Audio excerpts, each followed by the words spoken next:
In this video, we're going to be talking about the pros and cons of living in South Carolina. And specifically, I'm going to dive into how it relates to right here where I am, Columbia and Lexington, South Carolina. So let's get started.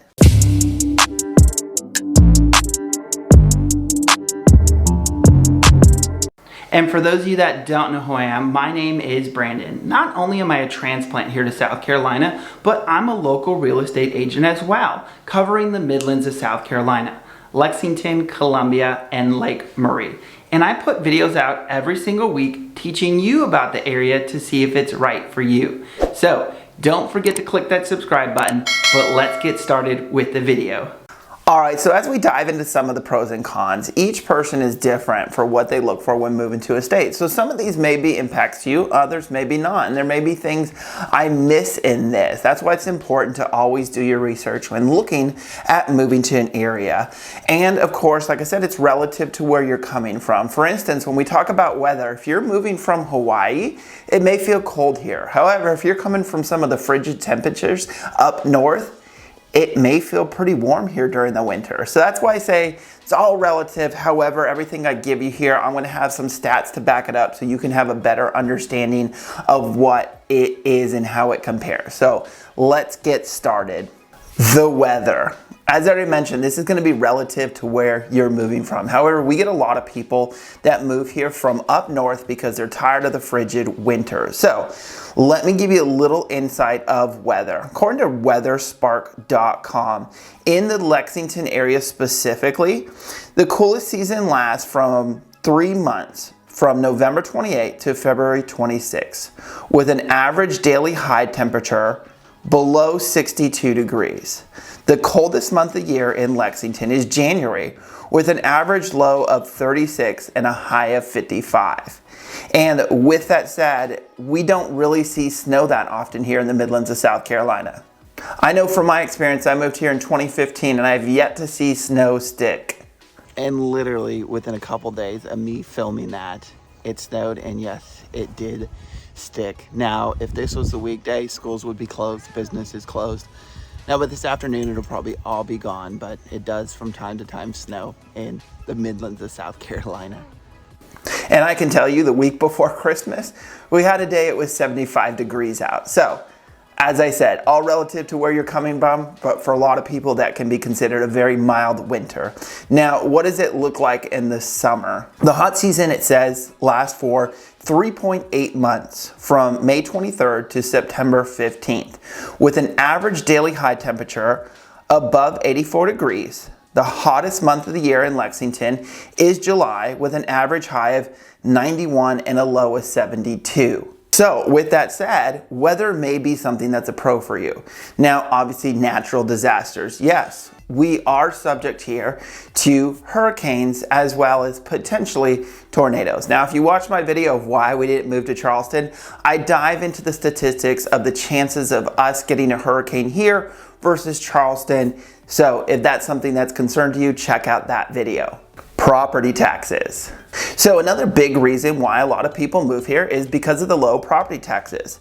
According to smartasset.com, South Carolina has some of the lowest property taxes of any state in the entire country.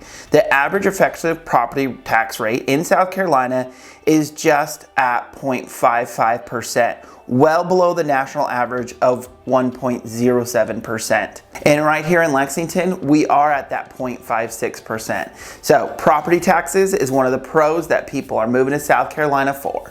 Beaches and lakes. Now, this may or may not be a pro or a con for you. I don't know.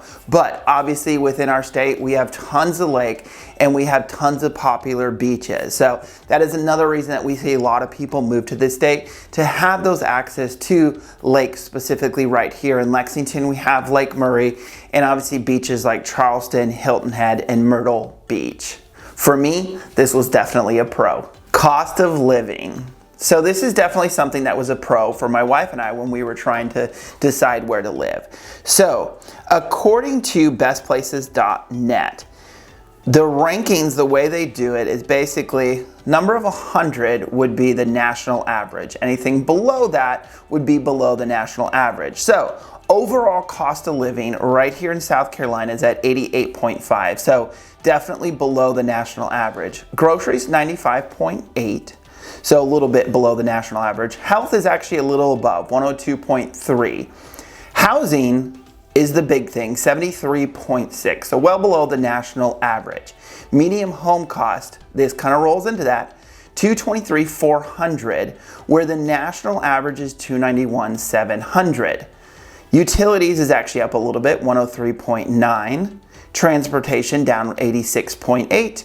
Miscellaneous 95.6. So obviously that big drop in the housing cost of living is why a lot of people are moving to the state, including one of the reasons my wife and I did. Now, rent can be a pro or con. Relative to mortgages, I made a video about this, tend to be high. However, nationally, if we look at a 3-bedroom rent here in the area, $1,279, where the national average is $1,681. So even rent is below. As I've mentioned before, though, sometimes you can get a mortgage cheaper than you can get rent. But overall, cost of living is pro. Jobs, that's right. So as of making this video, January 2022, I got a report from one of the local MLSs that said SC unemployment is at 3.7%, which is considered to be full employment. According to this statistic, they said the federal labor force is moving in the right direction, and SC is only one of 12 states who have fully recovered their labor force, and we're the only one in the Southeast who have done so, with the exception of Florida. And part of that is because of our growth. According to this report, SC is ranked 3rd in the US for migration. That's right, people moving here 3rd. On top of that, another interesting article came out that I read that said, company known as 24/7 Wall Street, along with Realtor.com, reports that the best city in America to flip a house is right here, Columbia, South Carolina. So yes, there's a lot of jobs, businesses, and yes, even investors coming right here to South Carolina. Now, let's switch over to the cons. And interesting enough, some of these cons will be pros for you. What do I mean by that? Well, let's get started with the first one, schools. All right, so fasten your seatbelt for this one because it's gonna be a little bumpy ride, but again, hang on, because like I said, this may be a pro for some of you. So, schools. According to the US News, South Carolina is ranked 44th when it comes to education. Obviously, not that great.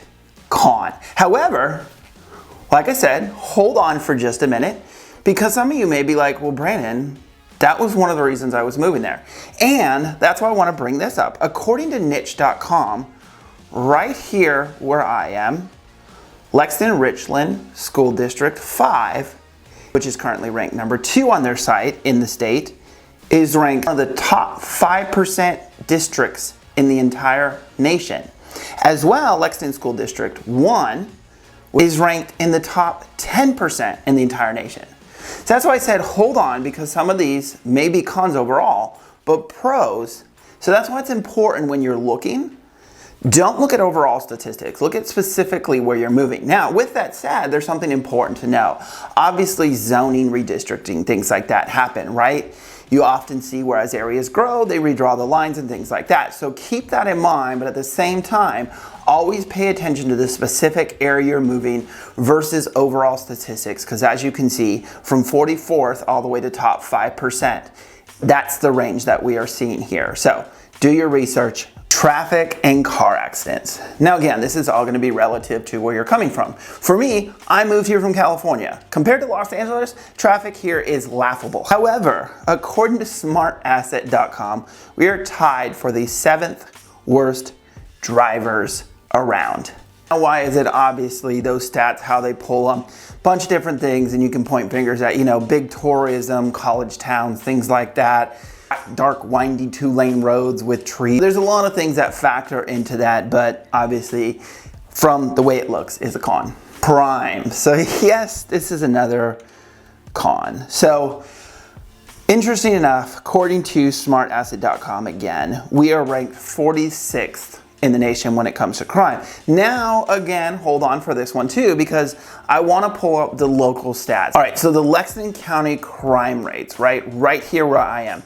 And what I'm going to share with you is niche.com, and what it's comparing is comparing to the national average. So hopefully that gives you a good idea. So it's calculated per 100,000 residents. So assault, 239.2. National average is 282.7. So assault is below the national average. Murder, we have 0 accounted for, which is national average is 6.1. So well below the national average. Rape, 36.1, which is below the national average of 40.7. Robbery, 49.6, which is well below the national average of 135.5. Let's talk property crime statistics, which are a little bit different. Burglary, we are at 130.9, which is actually well down from the national average of 500.1. Theft, though, however, 2,576, which is above the national average of 2,042.8. Motor vehicle theft, below the national average, 144.4. National average is 284, which gives us a crime rating of B- in the Lexington area, kind of areas around. You can kind of see Irmo gives an A+, Chapin gives an A-. Give you an idea, that's why I say it's important to look specifically where you're planning on moving versus just the overall state, because obviously as a state, con, however, this may be a pro for you depending on where you're coming from, but good to know that most of our stats are well below the national average. So, like I said, we are one of the top places in the country that people are relocating to. There's plenty of pros in the area as well as there's some cons, and again, when you're trying to decide where to move, I know personally from myself, there's a lot of things to look at. But I hope this helped you better understand the pros and cons of the area so that you can best make that decision if South Carolina is home for you. If it's something you're considering, please don't hesitate to reach out, as I would love to help you make South Carolina your home. Or if you saw these and you want to move out of the state, I can help sell your home too, so don't hesitate to reach out. There's only one phone call that you need to make. In Columbia, Brandon Garon is a real estate agent dedicated to helping families relocating to South Carolina. Contact the agent I trust in Lexington and all of the Midlands, Brandon Garon, and visit him online at brandongaron.com.